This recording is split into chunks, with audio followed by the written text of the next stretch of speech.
اعوذ باللہ من الشیطان الرجیم بسم اللہ الرحمن الرحیم۔ السلام علیکم ناظرین، سب سے پہلے آج ہم جو مسائل لے کر آپ کی خدمت میں حاضر ہوئے ہیں وہ سود کا مسئلہ ہے، اور فرمان امام نبی اکرم حضرت محمد مصطفیٰ معصوم بھی ہیں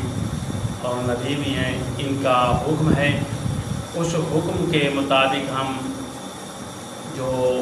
نبی نے فرمایا کہ سود کی قباحت کیا ہے، اس کے متعلق آج ہم فرمان آپ کو بتانے جا رہا ہوں۔ یعنی کہ وظائف بھی ہیں، فرامین بھی ہیں، مسائل بھی ہیں، سب کچھ میں اس چینل سے آپ تک پہنچاؤں گا۔ کچھ لوگ ہیں جو سود لیتے ہیں اور دیتے بھی ہیں، ان کے متعلق ہے کہ وہ سود کتنا گناہ ہے۔ حضرت جابر سے روایت ہے کہ حضرت نبی اکریم حضرت محمد مصطفیٰ صلی اللہ علیہ وآلہ وسلم ہمارے پیارے نبی، انہوں نے کہا ہے کہ سود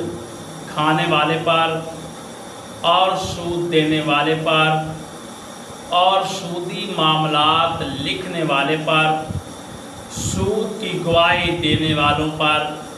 اللہ تعالیٰ نے لعنت فرمائی ہے۔ سود کھانا، سود دینا، سود لینا، سودی معاملات لکھنا،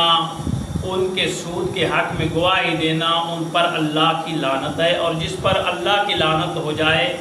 وہ دنیا میں بھی گندہ ہو کر مرتا ہے اور آخرت میں اس کی بہت دردناک اور مشکلات ہوتی ہیں۔ تو سود ایک ایسی لعنت ہے جس سے ہمیں بچنا چاہیے۔ یہ نہ ہو کہ سود کی قسم یہ ہوتی ہے کہ کسی کو پیسے دینے ہیں آپ نے کچھ عرصے کے لیے قرض پر،